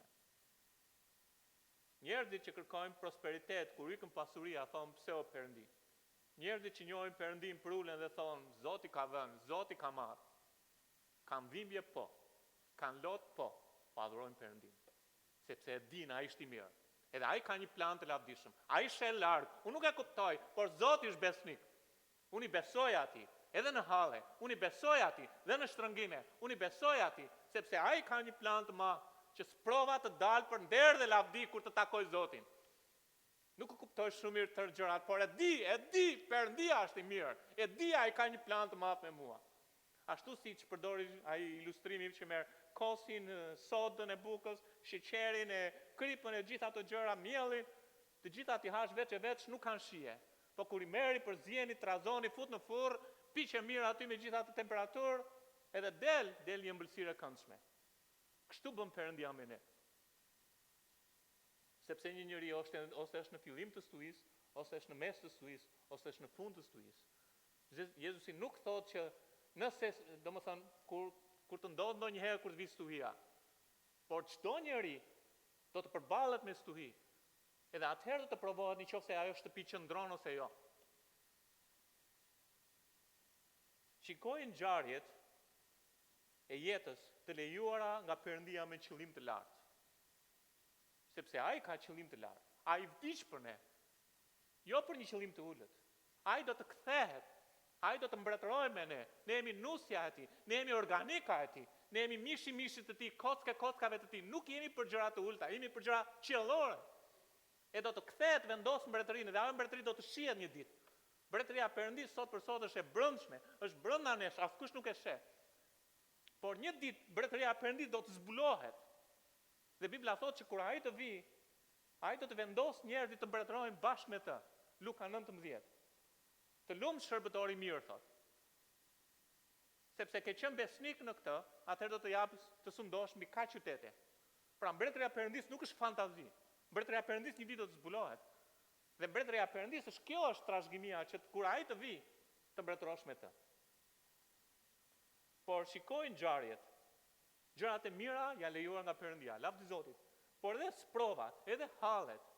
Te ligji për të rirë 8 vargu 16 Bibla mëson që Izraelin e kaloi Perëndia në përca sprova për ta bërë të mirë. Plani Perëndisë është që në fund ai do të punojë në ne. Dhe po punonën e, në fund të na bëj si veten e tij. Por në këtë rrugtim duhet punuar ndonjëherë në ca forma, ndryshe punon me njërin, ndryshe punon me tjetrin, të na kalojnë atë. Edhe ai do të mbaroj veprën. Po kur të mbaroj veprën e tij, e di çfarë, nuk do të kaloj sipas mënyrës si un kam qejf, do të kaloj sipas asaj që ai do. Jo përmes prosperitetit. Kur Davidi u vendos që të mbretëronte, kishte dy vajosje. Davidi u vajos në fillim si mbret, po pasaj kur u vendos mbret, u kurorëzua. Po nga momenti që u vajos në fillim, derisa u kurorëzua, që është mënyra si ne do të mbretërojmë me Krishtin. Ne jemi vajosur me frymën e shenjtë tani. Po derisa ne të vim të mbretërojmë, do të kalojmë në për atë rrugë. E Davidi kishte halle, kishte probleme, kishte përndjekje, kishte gjitha ato gjëra. Por Zoti e shpëtoi nga të gjitha. Kur nuk e braktisni.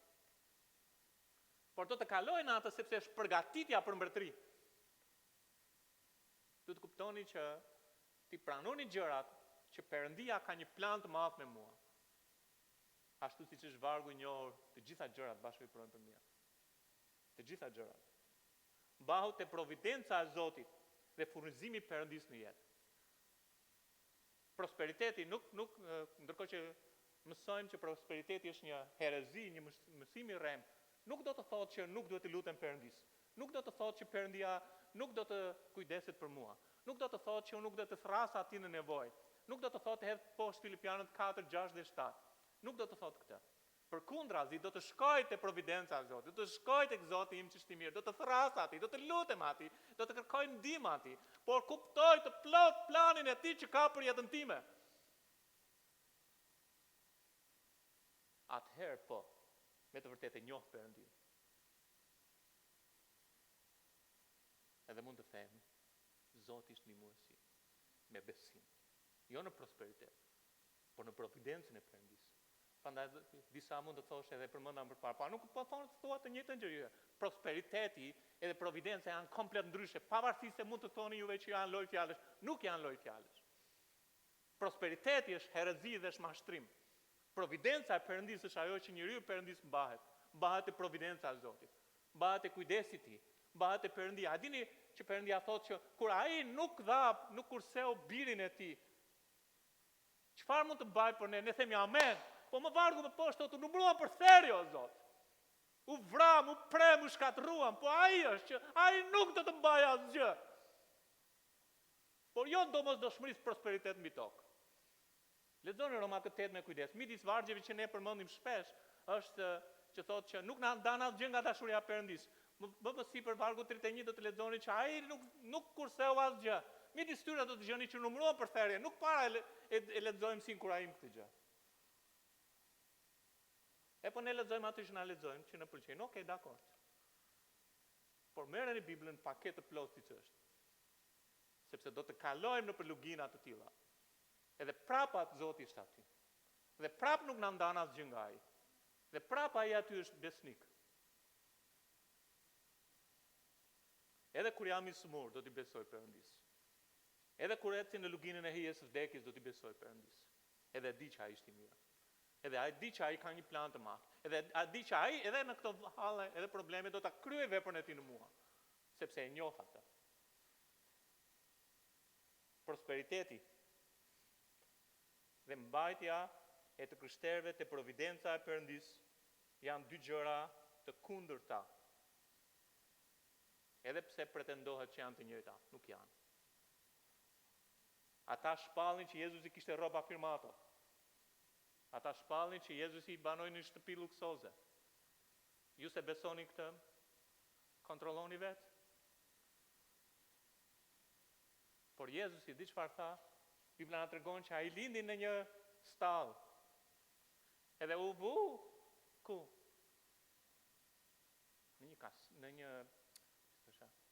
Në një krevat të mirë prej mëndafshi, në një grasht. Bibla thotë që zojt dhe elprat kanë strofkulla, tha Jezusi. Por ai që krijoi universin nuk kishte vend ku të vinte kokën në këtë vend.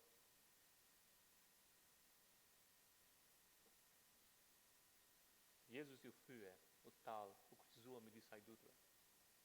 Arratisu nga mësimi i rrem. prosperiteti. Arratisu nga dashuria për para. Thot, por ti e njeriu Perendise arratisu nga këto, sepse më sipër është prosperiteti, më sipër është dashuria për para, thot, dhe ata që dëshirojnë të pasurohen, bie në tundim, në lak, në shumë pasione të parësyshme dhe dëmshme dhe i plandosin njerëzit në rënim në shkatërim, sepse lakmia për para është rënje gjithë të këqijave, dhe duke lakmuar atë fort, disa u larguan nga besimit edhe të shpojnë veten e tyre në shumë dhimbje.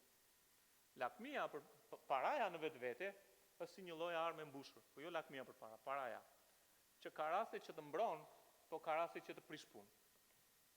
Në qoftë se je në pyll edhe të duhet të vinë një ari i gërsuar, edhe vret shpëtove. Po kështu është paraja, varet nga qëndrimi. Disa gjëra të thjeshta. Paraja, nuk është gabim të kesh gjëra materiale. Ta vendosim një herë mirë këtë gjë. Zoti na jep bujarisht. Bibla thot, po aty në kontekst thot, porositit të pasurit e kësaj bote që të mos mbahen me të madh. Të mos i mbajnë shpresat të tyre në pasurinë që është e pasigurt, por në Perëndinë e gjallë, i cili na jep bujarisht për ta gëzuar. Te Veprat 14 Bibla thot, nuk e la veten e vet pa dëshmi, duke bërë mirë, duke na dhënë shira prej qiellit, dhe stinë të frytet dhe stinë të ndryshme, dhe duke mbushur zemrat tona me çfarë? Me ushqim dhe gëzim. Nuk është gabim të shijosh, por Zoti nuk thot paraja është rënja e gjithë këqijave. Nuk thot lakmia për para ishte rënja e gjithë këqijave.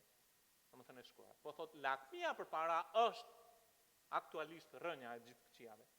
Paraja është një dëshirë, është një fokus për të ndjekur pasurinë. Është e gryen njeriu, domethënë ai është fokus. Një njeri zakonisht është krenar. Edhe kur është krenar, ai dëshiron që të ketë këtë status të lartë, që të tjerët ta vlerësojnë, ta ngrën lart atë. Edhe që të ketë këtë lloj statusi të lartë në botë, që të tjerët ta çmojnë atë. Ai do të shtyjë drejt para, sepse kjo është mënyra si bota vlerëson. Dhe ndërkohë që do të shtyjë drejt para, do të fillojë të lakmojë paran. E ndërkohë që do të fillojë të lakmojë paran, do të kalojë në përsa etapa, do ta çojë veten e vet në shumë dhimbje. Por në këtë moment, ajo që bëhet një dëshirë, bëhet një shtys. Edhe Bibla na tregon që është rënjë dhe jo deg. Domethënë nëse po mirë ja, po merrem me paranë, çfarë bëj? Po pres sa këtu. Nuk e. Pri sa të duash këtu ti. Madje pri edhe gjithë trungun, do dali prap. Sepse lakmia për para është rënjë. Edhe është problem, dhe nëse është rënjë, atëherë nuk e përcakton unë apo ju frutin. Por nëse është rënjë, nëse është dar do japi. Dhe nëse unë kam lakmin për para që është rënja, do të marr të garantuar nga Perëndia frutin. Që fruti është, do të depërtoj veten time në shumë dhimbje. Është e pashmangshme kjo.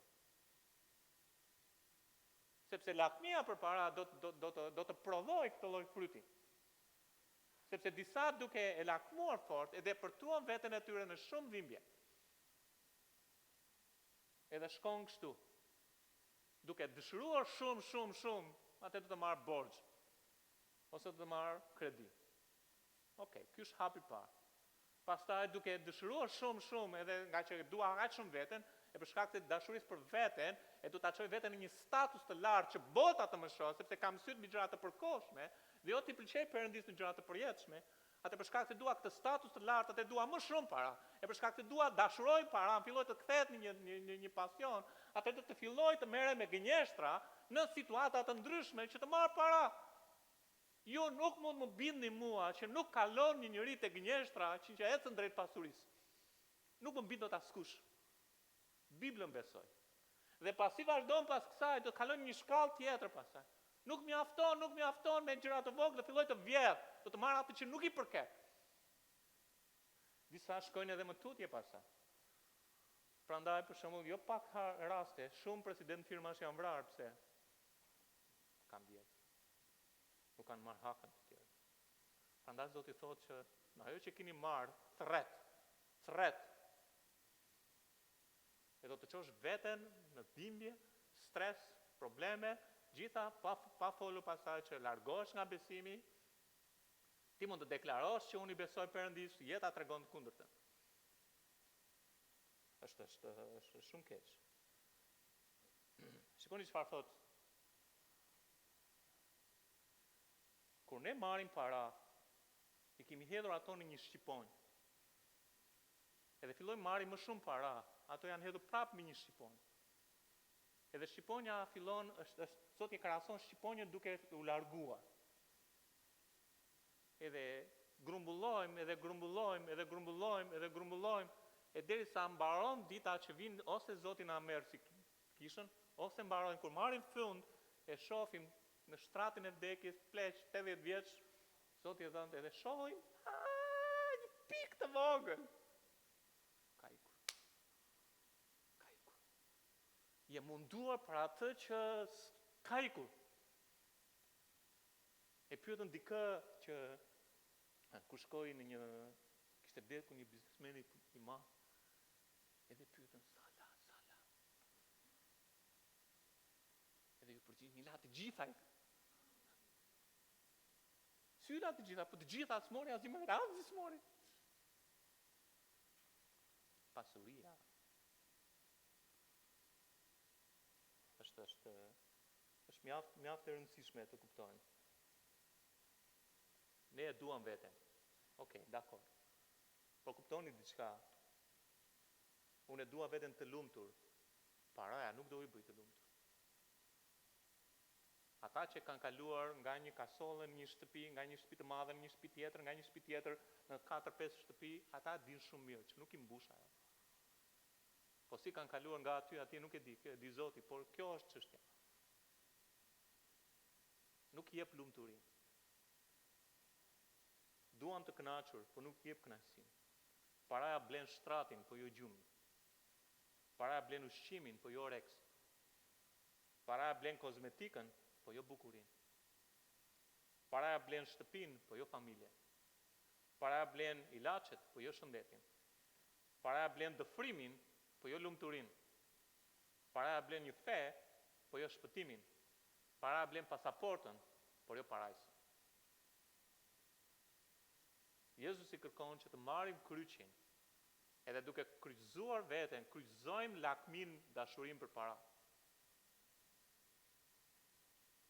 Disa teste të thjeshta, a mos kemi bara të këqija të lakmis? Po bëj, nuk janë të shenjta testet, po bëj disa. Cili është mendimi i parë që të vinë në mendje? Në qoftë se merr një shumë të majme në dorë, një 10 milion lekë. Të erdhën 10 milion, okej, ja mendoj, të erdhën. Cili është mendimi i parë që të vinë në mendje? A është mendimi i parë për rroba, për pushime, havaj, ku di unë? Për të veshur, me reputacion, të blej ato, apo është mendimi i parë, si do Perëndia që ti përdor këto para? Apo si të rrisa si në bankë, si është? Sa shpesh mendoni gjatë ditës? Testi 2. Për para, për luks, për reputacion. Dhe sa shpesh mendoni gjatë ditës për të ndarur ngjillin dhe përfituar dikë për Krishtin? Tregon ku jemi përqendruar. Testi 3. Në qoftë se do ndani 3 bekime në 3 vitet e fundit. Ato të jenë këto që Perëndia të ka dhënë ty gjëra materiale, shtëpi, punë, apo do të ndash gjëra frymërore? Që Perëndia më dha mundësi të ndaj ngjillin me këtë, fitova këtë shpirt, apo kam studiuar Biblën këtu, apo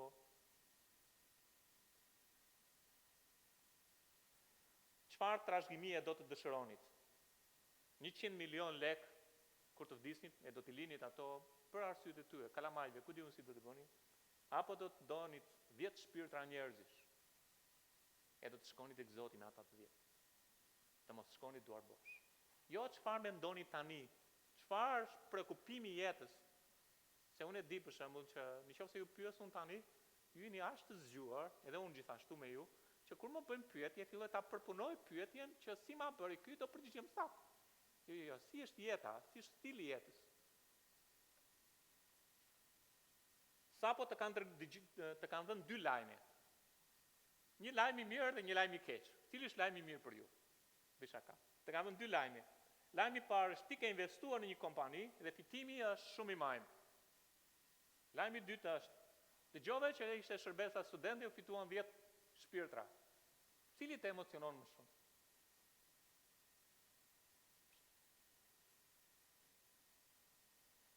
Kur ke kohë të lirë, si mendon ta shfrytëzosh?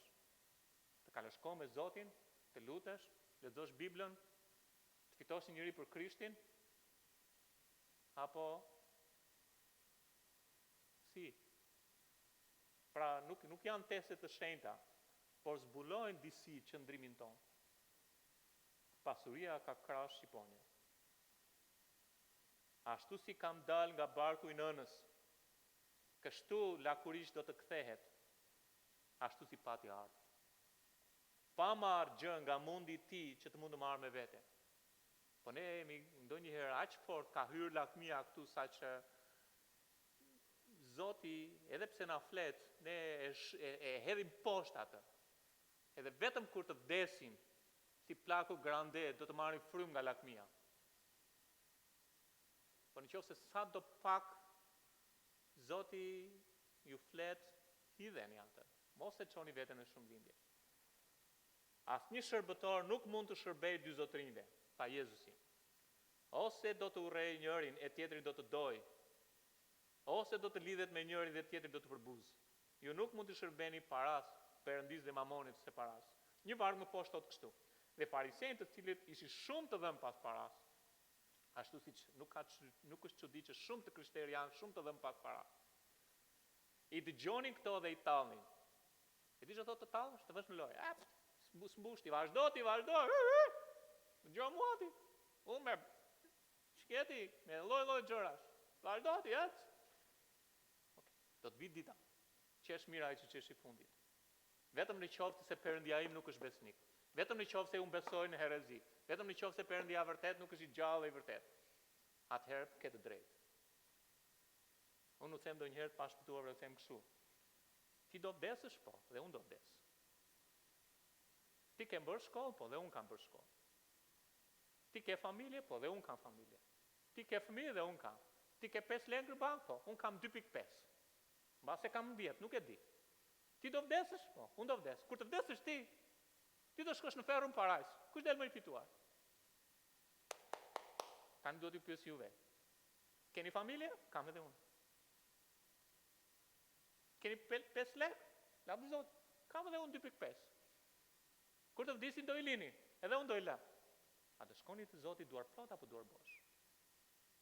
Po ju pyes juve, jo ata. Unë dua që të lajm këmbët si filluam. Kam dëgjuar për një familje, e do ta mbyll, nuk kam më kohë, po do të bëjmë darkën e Zotit. Kam dëgjuar për një familje nga kjo kish.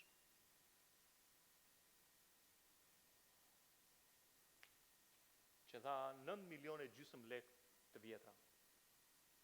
Para 2 javësh, 3 javësh. Sepse Zoti lëvizi zemrat e tyre. Nuk ka rëndësi emri, nuk besoj që ju intereson shumë emri. Di që disa janë shumë kurioz për këtë punë, po. Edhe ata thanë, Perëndia na fol. Ne do t'i besojmë fëmijët tanë Perëndis. Edhe dhanë ato sasi që kishim blerë. Sepse besojmë që duam të investojmë ato. E duam të nderojmë Perëndin. A i thashmë aty? Ju do thoni është i çmendur? Është drejta juet mendoni si doni.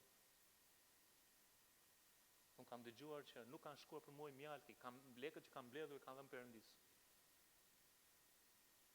Një njeri që i beson Perëndis e kuptoni dhe i shet gjërat nga këndvështrimi i përjetësisë.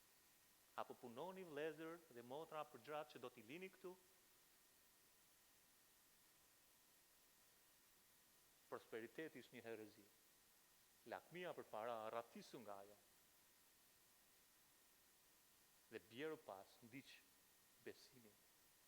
Do më thënë, besoj Perëndis në çdo situatë, halle, probleme. Ndiq drejtësinë.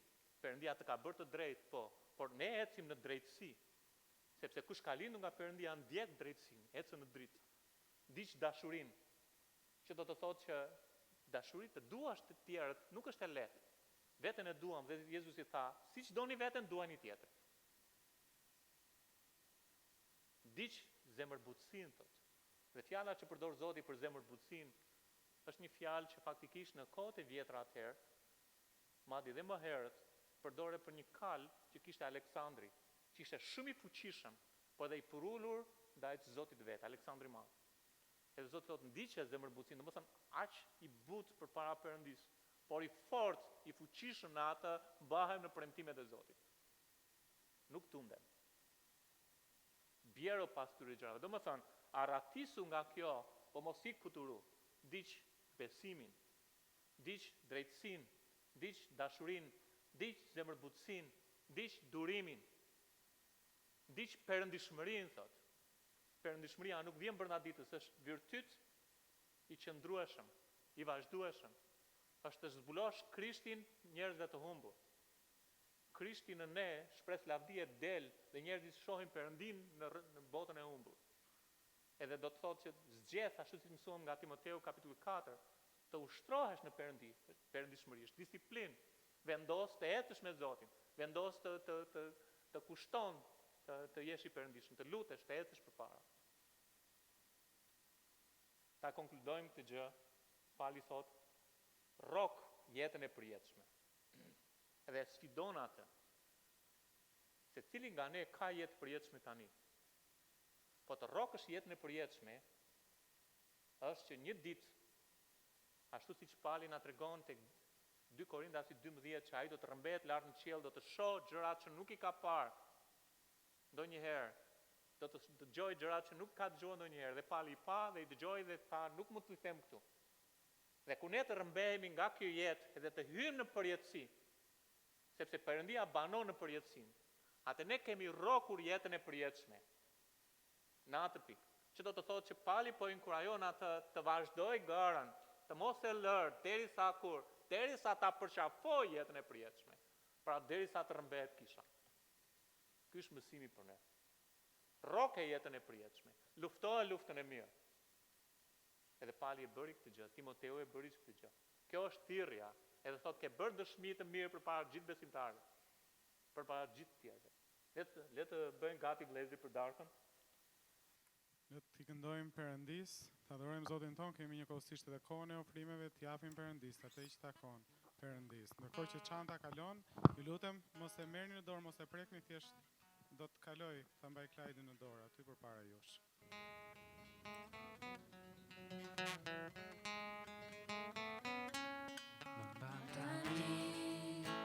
Në duar që e krijuar, më drejto aty ku hiri rrjedh si një lum, nga balta Zot më nxore, i shkëmbin më vendose, më thyre nga kjo botë, zemrën time shërove, gjunjëzuar para mbretit të gjithësis për urde. Falenderoj për gjithçka që në mua ke bërë, nga bajta Zot më nxore, i shkëmbin më vendose, më thirre nga kjo botë, zemrën time shërove. Tu qëndroj, tërësisht i dorëzuar për ty unë kam nevojë. Ba ma zemrën, tani e përjetë për ty, Zot do t'jetoj, kur i thyej. Frikë më nuk kam në kam qëndroj, i sigurt jam në ty, pa liri të. Amen.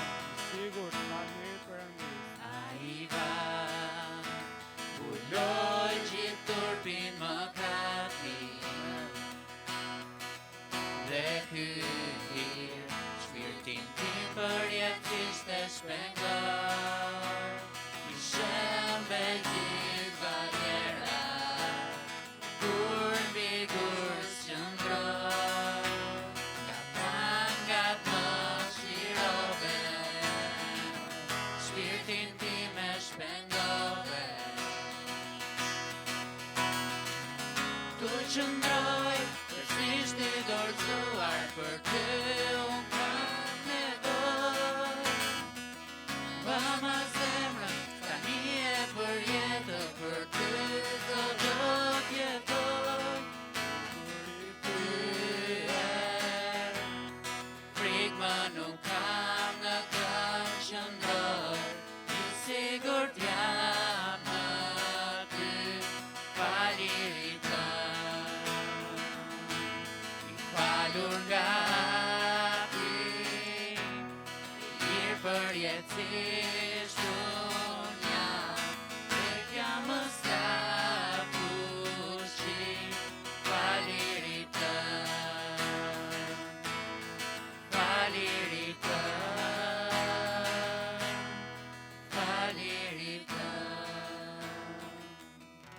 Amen, amen. Në Zotit për atë që ai na dha sot, le ta mbajmë në zemër, në mendje atë që Perëndia na dha.